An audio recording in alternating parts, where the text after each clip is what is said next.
اگر ہم ایاز کے انتظار میں یہیں بیٹھے رہے تو کسرا کی فوج کو سنبھلنے کا موقع مل جائے گا۔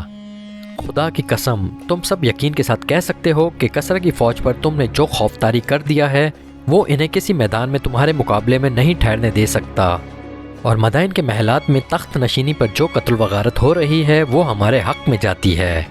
قوم کے سرداروں میں جب تخت نشینی وجہ پیکار بن جاتی ہے تو فوج ایسی تلواروں کی مانند ہو جاتی ہے جو بڑے ہی ڈھیلے اور کمزور ہاتھوں میں ہو۔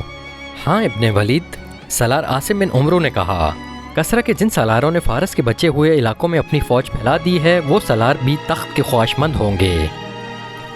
وہ ہم پر فتح حاصل کر کے فارس کے تخت پر قابض ہونا چاہتے ہیں۔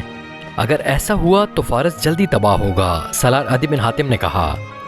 سالاروں کے دماغوں پر جب تخت و تاج سوار ہو جاتا ہے تو وہ اپنے ملک اور قوم کو بڑی جلدی تباہ کر دیتے ہیں۔ جب توجہ تخت کے لفظ اور اپنی ذات پر مرکوز ہو جاتی ہے تو نگاہیں دشمن سے ہٹ جاتی ہیں۔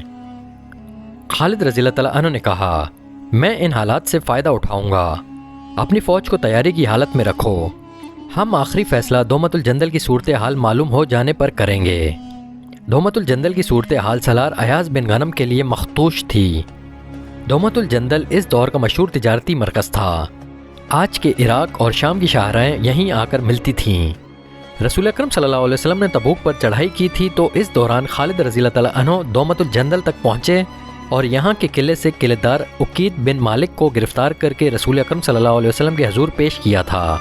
عقید بن مالک نے اسلام تو قبول نہ کیا، رسول اللہ صلی اللہ علیہ وسلم کی اطاعت قبول کر لی تھی، لیکن حضور صلی اللہ علیہ وسلم کی وفات کے بعد ارتدار کا فتنہ اٹھا تو اس شخص نے مدینہ کی وفاداری ترک کر دی اور عیسائیوں اور بت پرستوں کو ساتھ ملا کر اس کا سردار بن گیا تھا۔ ابو بکر رضی اللہ تعالیٰ عنہ نے عقید بن مالک کی سرداری کو ختم اور اس کے زیر اثر غیر مسلم قبائل کو اپنے زیر نگین کرنے کے لیے سالار ایاز بن غنم کو بھیجا تھا۔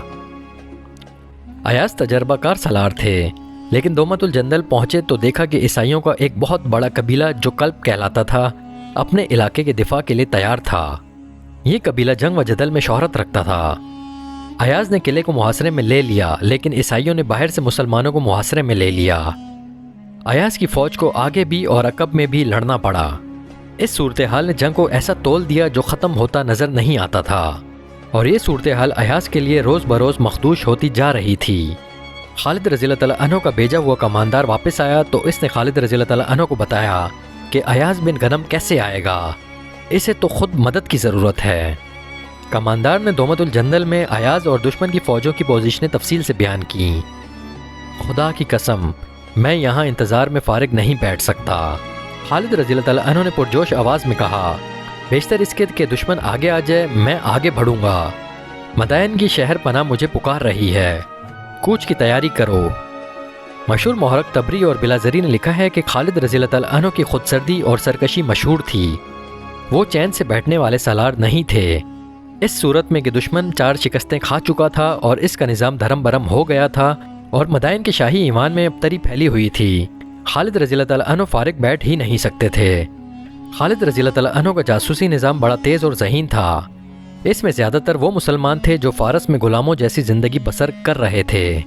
وہ ان علاقوں سے واقف تھے اور مختلف قبیلوں کی زبانیں بول سکتے تھے اور ان کا بحروب دھار سکتے تھے۔ وہ مدائن کے محلات کے اندر کی خبریں لے آئے تھے۔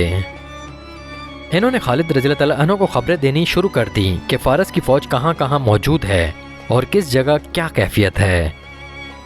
ان کی اطلاعوں کے مطابق ایرانیوں کی فوج کی زیادہ تر نفری 2 شہروں میں تھی، ایک تھا عین التمر اور دوسرا انبار۔ عین التمر ہیرا کے قریب تھا اور انبار اس سے دگنے فاصلے پر آگے تھا۔ عین التمر دریائے فرات سے دور ہٹ کر واقع تھا اور انبار فرات کے کنارے پر تھا۔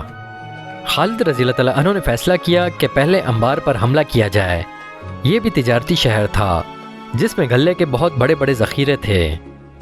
جون 633 کے آخر 12 ربیع الاول کے وسط میں خالد رضی اللہ تعالیٰ عنہ نے ہیرا سے کوچ کیا۔ ان کے ساتھ ان کی آدھی فوج یعنی 9000 نفری تھی جو حملے کے لیے بہت ہی تھوڑی تھی، لیکن خالد رضی اللہ تعالیٰ عنہ کو اللہ پر اور اپنی جنگ فہم و فراست پر بھروسہ تھا۔ وہ مفتوحہ علاقوں کو فوج کے بغیر نہیں چھوڑ سکتے تھے۔ عیسائی اور دیگر قبیلوں نے اطاعت تو قبول کر لی تھی، لیکن مسلمانوں کو بڑے تلخ تجربے ہوئے تھے۔ اطاعت قبول کرنے والے موقع ملتے ہی اطاعت سے منکر اور باغی ہو جاتے تھے۔ ہیرا میں خالد رضی اللہ تعالیٰ عنہ نے کہکہ بن عمرو اور اکرہ بن حابس کو چھوڑا تھا۔ یہاں ایک غلطی کی وضاحت ضروری ہے۔ 2-4 تاریخ دانوں نے لکھا ہے کہ خالد رضی اللہ تعالیٰ عنہ ہیرا میں سالار ایاز بن غنم کے انتظار میں 1 سال رکے رہے۔ یہ غلط ہے۔ اس دور کی تحریروں سے صاف پتہ چلتا ہے کہ خالد رضی اللہ تعالیٰ عنہ نے ہیرا میں پورا 1 مہینہ بھی انتظار نہیں کیا۔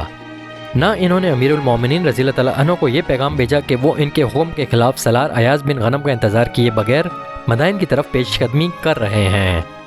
خالد رضی اللہ تعالیٰ عنہ اپنی 9000 سپاہ کے ساتھ فرات کے کنارے کنارے بڑی تیزی سے بڑھتے گئے۔ ان کے جاسوس مختلف بحروپوں میں دریا کے دوسرے کنارے پر آگے آگے جا رہے تھے۔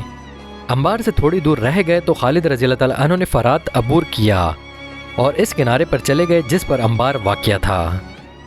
وہاں انہوں نے مختصر سا قیام کیا اور 2 خط تحریر کرائے، ایک کسرہ کے نام اور دوسرا مدائن کے حکام اور امراء وغیرہ کے نام۔ کسرہ کے نام خالد رضی اللہ تعالیٰ عنہ نے لکھوایا، بسم اللہ الرحمن الرحیم، خالد بن ولید کی جانب سے شاہ فارس کے نام۔ میں شکر ادا کرتا ہوں اللہ کا جس نے تمہاری بادشاہی کو تہ و بالا کر ڈالا ہے اور تمہاری عیاریوں کو کامیابی سے محروم رکھا ہے، اور تم آپس میں ہی دست و گرباں ہو رہے ہو۔ اللہ اگر تمہیں مزید مہلت دیتا تو بھی گھاٹے میں تم ہی رہتے۔ اب تمہاری نجات کا ایک ہی راستہ ہے، مدینے کی اطاعت قبول کر لو۔